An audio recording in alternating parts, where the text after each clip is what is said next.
Ice cream stick വെച്ചിട്ട് നമുക്കൊരു pen holder ഉണ്ടാക്കി നോക്കാം. അതിനായി നമ്മൾ കുറച്ച് ഐസ്ക്രീം സ്റ്റിക്ക് എടുത്തിട്ടുണ്ട്. പിന്നെ നമ്മൾ എന്തെങ്കിലും ഒരു ബോക്സ് എടുക്കുന്നുണ്ട്. ഞാനൊരു ബൾബിൻ്റെ ബോക്സാണ് എടുത്തിട്ടുള്ളത്. ഇനി നമ്മൾ ഐസ്ക്രീം സ്റ്റിക്ക് വെച്ച് നോക്കുമ്പോൾ നമ്മൾ എടുത്തിരിക്കുന്ന ബോക്സിൻ്റെ നീളം കുറച്ച് വലുതാണ്. അതുകൊണ്ട് ഞാൻ ഈ ഒരു ഭാഗം ഒന്ന് കട്ട് ചെയ്തിട്ട് ബോക്സ് ഒന്ന് ചെറുതാക്കി കൊടുക്കുന്നുണ്ട്. ഈ രീതിയിലാണ് നമുക്ക് കിട്ടിയിട്ടുള്ളത്. ഇതിൻ്റെ താഴെയുള്ള ഭാഗം നമ്മൾ പശ വെച്ചിട്ട് ഒട്ടിച്ചെടുത്തിട്ടുണ്ട്. ഇനി നമുക്ക് ഈ ഒരു ബോക്സിൽ നമ്മൾ ഐസ്ക്രീം സ്റ്റിക്കുകൾ ഓരോന്നായിട്ട് ഇതുപോലെ അങ്ങ് ഒട്ടിച്ചെടുക്കാം. ഒട്ടിക്കാനായിട്ട് നമ്മൾ ഗ്ലൂ ഗണ്ണാണ് യൂസ് ചെയ്തിട്ടുള്ളത്.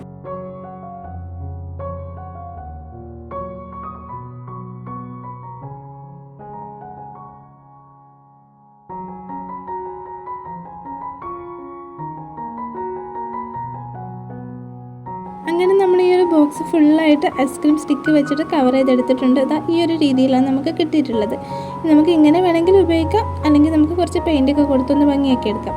അതിനായിട്ട് ഞാൻ 3 കളറിലുള്ള പെയിൻറ്റാണ് എടുത്തിട്ടുള്ളത്. Blue, red and white colour. Blue കളറും റെഡും മിക്സ് ചെയ്തുകൊണ്ട് നമുക്കൊരു വയലറ്റ് കളർ ഉണ്ടാക്കാം. അതിൽ കുറച്ച് വൈറ്റ് കളർ മിക്സ് ചെയ്തിട്ട് നമുക്കതിനെ ഒരു ലൈറ്റ് ഷെയ്ഡാക്കി എടുക്കാം. ഇനി നമുക്കൊരു ബ്രഷ് വെച്ചിട്ട് പെയിൻറ്റ് ചെയ്തെടുത്ത് നമ്മുടെ പെൻ ഹോൾഡറിനെ കളറാക്കി എടുക്കാം. നമ്മൾ കളർ മിക്സ് ചെയ്തപ്പോൾ അതിലുപയോഗിച്ചിരുന്ന വൈറ്റ് കളർ ഒരു മെറ്റാലിക് ഷെയ്ഡായിരുന്നു. അതുകൊണ്ട് തന്നെ നമ്മൾ പെയിൻറ്റ് ചെയ്ത് കഴിഞ്ഞപ്പോൾ നമുക്കൊരു ചെറിയ ഷൈനിങ്ങോട് കൂടിയിട്ടാണ് കിട്ടിയിട്ടുള്ളത്. ഈ ഒരു കളറിലാണ് നമുക്ക് കിട്ടിയിട്ടുള്ളത്. ഇനി നമുക്ക് ഇതിനൊന്ന് ക്യൂട്ടാക്കാൻ വേണ്ടിയിട്ട് ഇതിലൊരു സ്റ്റിക്കറൊക്കെ വെച്ച് കൊടുക്കാം. അതിനായിട്ട് നമുക്കൊരു സ്റ്റിക്കർ ഉണ്ടാക്കാം. ഒരു വൈറ്റ് പേപ്പറിൽ നമ്മളൊരു ബട്ടർഫ്ലൈനെ വരച്ചെടുക്കുന്നുണ്ട്. എന്നിട്ട് അതിനൊന്ന് കളർ ചെയ്തെടുക്കുന്നുണ്ട്. ഇതുപോലെ സ്റ്റിക്കേഴ്സ് ഉണ്ടാക്കുന്ന വീഡിയോസൊക്കെ നിങ്ങൾ കണ്ടിട്ടുണ്ടാവും. എന്നാലും ഒന്നുകൂടെ ഒന്ന് കണ്ടു നോക്കൂ. അങ്ങനെ നമ്മളൊരു വയലറ്റ് കളറാണ് ഇതിന് കൊടുത്തിട്ടുള്ളത് കേട്ടോ. വയലറ്റ് കളർ പൂമ്പാറ്റ ഉണ്ടോ എന്ന് ചോദിച്ചാൽ എനിക്കറിയില്ല. എന്തായാലും നമ്മൾ വരച്ചിരിക്കുന്ന ഈ ഒരു പൂമ്പാറ്റയുടെ കളർ വയലറ്റാണ്. അങ്ങനെ നമ്മളിതുപോലെ കളർ ചെയ്തെടുത്തിട്ടുണ്ട്. ഇനി നമുക്കിതിനൊന്ന് കട്ട് ചെയ്തെടുക്കാം. കട്ട് ചെയ്യുന്ന സമയത്ത് നമ്മൾ വരച്ചതിനോട് ചേർത്ത് കട്ട് ചെയ്യാതെ ഇതുപോലെ ചെറിയൊരു ഭാഗം ഗ്യാപ്പ് ഇട്ടിട്ട് ഈ രീതിയിൽ വേണം നമ്മൾ കട്ട് ചെയ്തെടുക്കാൻ. എന്നാലേ നമ്മുടെ സ്റ്റിക്കറിനൊരു ഭംഗി കിട്ടുള്ളൂ. അങ്ങനെ നമ്മൾ ഫുള്ളായിട്ട് അങ്ങ് കട്ട് ചെയ്തെടുക്കുന്നുണ്ട്. ഇനി നമുക്ക് വേണ്ടത് ഒരു സെല്ലോ ടേപ്പാണ്. കുറച്ച് വീതിയുള്ളതായാലും ഒന്നുകൂടെ നന്നായി. അങ്ങനെ നമ്മൾ വീതിയുള്ള സെല്ലോ ടേപ്പ് എടുത്തിട്ട് അതിൽ നമ്മൾ കട്ട് ചെയ്തെടുത്തിരിക്കുന്ന ആ ഒരു ബട്ടർഫ്ലൈയെ ഇതുപോലെ ഒട്ടിച്ചെടുക്കുന്നുണ്ട്.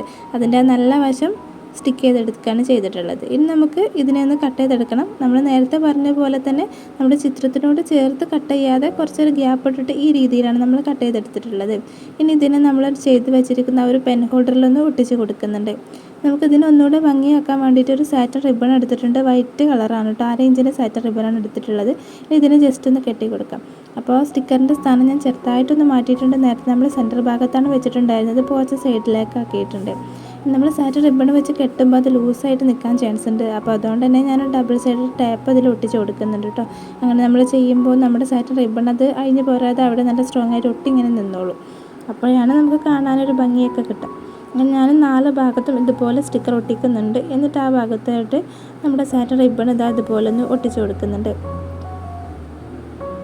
ഇനി നമ്മുടെ ബട്ടർഫ്ലൈയുടെ താഴെ ഭാഗത്തായിട്ട് നമ്മൾ റിബണിനെ ഇതുപോലെ ഒന്ന് കെട്ടിയിട്ട് അവിടെ ഒരു ബോ ചെയ്ത് കൊടുക്കുകയാണ്. ആ ബോ അഴിഞ്ഞ് പോരാതിരിക്കാൻ വേണ്ടിയിട്ട് നമ്മൾ അവിടെയും ഒരു സ്റ്റിക്കർ വെച്ചിട്ട് ഒട്ടിച്ചെടുക്കുന്നുണ്ട്. എന്നിട്ട് അതിൻ്റെ 2 അറ്റവും നമ്മൾ ഇതുപോലെ ഒന്ന് കട്ട് ചെയ്ത് കളയുന്നുണ്ട്. അപ്പോൾ നമ്മൾ കൈവച്ച് അഡ്ജസ്റ്റ് ചെയ്തിട്ട് നമുക്ക് ആവശ്യമുള്ള അത്രയും വലുപ്പത്തിലാക്കി എടുക്കുന്നുണ്ട് കേട്ടോ. ബാക്കിയുള്ള ഭാഗം ഞാൻ ഇതുപോലെ ഒന്ന് കോണാക്കിയിട്ട് കട്ട് ചെയ്തെടുക്കുന്നുണ്ട്.